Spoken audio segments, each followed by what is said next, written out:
ਇਹ आकाशवाणी ਦਾ श्रीनगर स्टेशन है। पहाड़ी खबरां दा बुलेटिन किन के हाजिर हां में परवेज मानूस। पहले खास खबरां पर एक नजर। बीजेपी के सीनियर लीडर और वजीर आजम नरेंद्र मोदी आज छत्तीसगढ़ के बस्तर डिवीजन विच एक इंतखाबी रैली की करसन खिताब। लोक सभा इंतखाबात के दूजे मरहले वास्ते नामजदगियां वापस लैन की आखिरी तारीख अज। इस मरहले के तहत 26 अप्रैल की 88 लोक सभा सीटों पर हो रही है पोलिंग। आम इंतखाबात 2024 दे ऐलान के बाद सिर्फ 20 दिहाड़ियां दे अंदर सुविधा पोर्टल उपर 73,000 से ज्यादा दरखास्तां होईयां वसूल। और वादी दियां तालीमी अदारियां विच 12 अप्रैल थी कामकाज दे वेले विच तब्दीली। हुण खबरां तफसील नाल। बीजेपी के सीनियर लीडर और वजीर आजम नरेंद्र मोदी आज छत्तीसगढ़ के बस्तर डिवीजन विच एक आम जलसे के खिताब करसंगे। नरेंद्र मोदी छत्तीसगढ़ विच बीजेपी वास्ते लोक सभा इंतखाबी मुहिम दा आगाज बस्तर डिवीजन थी भानपुरी इलाके दे अमाबल ग्राम विच विजय संकल्प शनखनाद रैली थी खिताब करसंगे। बस्तर लोक सभा हलके विच आम इंतखाबात दे पहले मरहले के तहत 19 अप्रैल की पोलिंग हो रही है। इस दौरान वजीर आजम आज शामी महाराष्ट्र के चंद्रपुर और गढ़चिरौली लोक सभा हलका विच भी बीजेपी के उम्मीदवारों की तशहीर वास्ते जासनगे। वजीर आजम इस महीने की 10 तारीख की महायुति उम्मीदवार राजू प्रो वास्ते रामटेक लोक सभा हलका के कन्हान इलाके विच भी मुहिम चलासनगे। कांग्रेस और बीजेपी की नुकताचीनी करदे हुक्मरान पार्टी उपर इल्जाम लाया है कि यह पार्टी मुल्क विच की मजहबी खतोत उपर बंड करने की कोशिश कर रही है। नवी दिल्ली में जराए अबलाग के नाल गल करदिया कांग्रेस की तर्जमान सुप्रिया सरेंट सुन इल्जाम लाया है कि बीजेपी मुल्क में चुनावी सरगर्मियों के दौरान 10 साल का रिपोर्ट कार्ड दसन के बजाय तबके में दूरियां पैदा करने की कोशिश कर रही है। उन्होंने सीनियर बीजेपी लीडर और वजीर आजम दे इस बयान की नुकताचीनी की है जिस विच उन्होंने इल्जाम लाया है कि कांग्रेस पार्टी का मंशूर मुस्लिम लीग का अक्स पेश करता है। इस दौरान बीजेपी के सदर जेपी नड्डा सुन भी कांग्रेस मैनिफेस्टो की नुकताचीनी की है। लोक सभा इंतखाबात के दूजे मरहले वास्ते नामजदगियां की वापसी दा अज यानी 8 अप्रैल की आखिरी तिहाड़ा है। इस मरहले विच इस महीने की 26 तारीख की 12 रियासतां और मरकज दे जेरे इंतजाम इलाके दियां 88 लोक सभा सीटां दे नाल नाल बैरूनी मणिपुर लोक सभा हलके दे बाकी हिस्से वास्ते पोलिंग होसी। बैरूनी मणिपुर हलका दे एक हिस्से विच पहले मरहले विच 19 अप्रैल की वोट पाए जासनगे। केरला दी 20 सीटां, कर्नाटक दियां 14 सीटां, राजस्थान दियां 13 सीटां, उत्तर प्रदेश और महाराष्ट्र दियां 8 सीटां, मध्य प्रदेश दियां 7 सीटां, असम और बिहार दियां 5 सीटां, मगरबी बंगाल और छत्तीसगढ़ दे 3 सीटां और मणिपुर, त्रिपुरा और जम्मू और कश्मीर दी एक सीट पर दूजे मरहले विच इंतखाबात होसनगे। चीफ इलेक्टोरल अफसर पीके पुलिसन पोलिंग स्टेशनों उपर मुनासिब घट सहूलतां दी अहमियत की उजागर करदियां आख्या है कि राय दहिंदगान वास्ते आजादाना ते मुनसफाना तरीके उपर अपने जमहूरी हकूक का इस्तेमाल करने वास्ते साजगार माहौल पैदा करना जरूरी है। उन्होंने कल गांधरबल दे अपने दौरे के दौरान आने वाले लोक सभा चुनाव दी तैयारियां दा मुकम्मल जायजा किंदियां इन ख्यालों का इजहार किया। इस मौके पर डिस्ट्रिक्ट इलेक्शन ऑफिसर श्यामबर सुन एक पावर पॉइंट प्रेजेंटेशन के जरिए इंतखाबी तैयारियां दी जामा मनसूबाबंदी दी तफसीलात पेश कीतियां। उन्होंने दसिया कि जिले विच आजादाना ते मुनसफाना इंतखाबात की यकीनी बनाने वास्ते तमाम इंतजामात मुकम्मल किए गए हैं। इस मौके पर उन्होंने जानकारी दी गई कि पूरे जिले विच राय दहिंदगान की शरह बढ़ाने वास्ते मुस्तहकम वोटर बेदारी मुहिम चलाई जा रही है।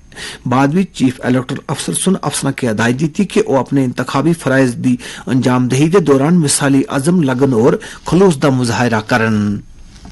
इलेक्शन कमिश्नर ने आख्या कि आम इंतखाबात 2024 के ऐलान के बाद थी सिर्फ 20 दिहाड़ियां के अंदर सुविधा पोर्टल उपर 73,000 से ज्यादा दरखास्तां वसूल हुई हैं, जिन्हें भी जम्मू और कश्मीर के 883 दरखास्तां शामिल हैं।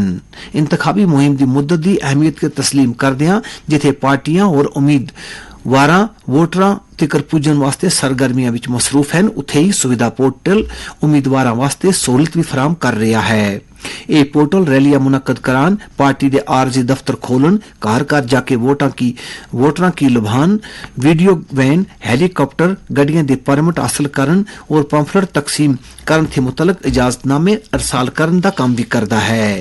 कमीशन सुन आख्या है कि 44,600 थी ज्यादा दरखास्तां की मंजूर किया गया है और first in first come out असूल पार्टियां दे उम्मीदवार वास्ते बराबरी दे मैदान की यकीनी बनाना है। सुविधा पोर्टल एक तकनीकी हल है जिसकी ECI सुन आजादाना, मुनसफाना और शफाफ इंतखाबात वास्ते जमहूरी उसूलों की पासदारी की यकीनी बनाने वास्ते तैयार किया है। मुख्तलिफ सियासी जमातां दे सरकर्दा रहनुमा लोक सभा इंतखाबात विच अपने उम्मीदवारां दी हमायत हासिल करन वास्ते मुल्क दे मुख्तलिफ हिस्सियां विच मुतअद्दिद रैलियां और रोड शो कर रहे हैं। बीजेपी के सीनियर लीडर और वजीर आजम नरेंद्र मोदी कल मगरबी बंगाल के जलपाई गोड़ी के जम्बूर विच एक आम जलसे के खिताब किया। उन्होंने सुन आख्या कि आइंदा लोक सभा इंतखाबात मुल्क की मजबूत और मुस्तहकम बनाने वास्ते मरकज विच एक मजबूत और मुस्तहकम हुकूमत की वास्ते इंतखाब हैं। उन्होंने मजीद आख्या कि हुकूमत दियां मुख्तलिफ पॉलिसियां दी वजह नाल भारत अज बददी सरमायाकारी और आलमी मामलात विच एक अहम नुमाया नाम है। नरेंद्र मोदी सुन आख्या कि भारत अज दहशतगर्दी थी पाक है।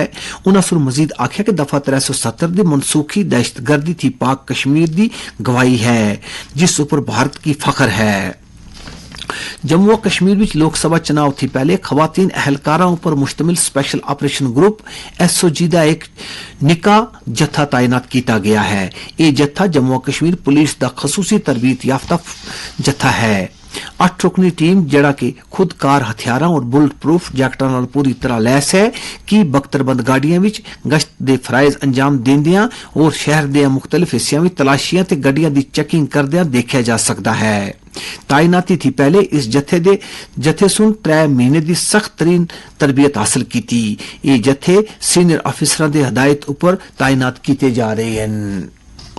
वादी दियां तालीमी अदारियां विच 12 अप्रैल थी वेला तब्दील किया गया है। महकमा तालीम की तरफों जारी किए गए एक प्रेस बयान में आख्या गया है कि श्रीनगर के म्यूनसिपल हदूद में आने वाले सरकारी ते प्राइवेट तालीमी अदारियां विच कम कायदा वेला हुण 9 बजे थी सवेरे 3 बजे तक रहेगा, जबकि श्रीनगर जिले के म्यूनसिपल हदूद के बाहर और कश्मीर सूबे के बाकी इलाकों के तहत आने वाले स्कूलों विच औकातकार सवेरे 10 बजे थी सपहर 4 बजे तक रहसनगे। तमाम तालीमी अदारियां की हिदायत दी गई है कि नवे वेले उपर सख्ती नाल अमल करन। बीजेपी के सीनियर लीडर और मरकजी वजीर अनुराग सुन ठाकुर सुन आख्या है कि NDA का दौरे हुकूमत काफी चंगा रहा है और इन 10 सालों के दौरान मुल्क विच गैर मुल्की सरमायाकारी विच नमाया इजाफा होया है। आज चेन्नई विच ज़राए इबलाग दे नाल गल करदियां उन्होंने सुन आख्या कि NDA हुकूमत के दौरान अमलाई गई नवीं स्कीमां ते समाज के तमाम तबकियां की लोगों की फायदा पुजा है और आला सतह पर इकतसाद दी तरक्की दर्ज की गई है।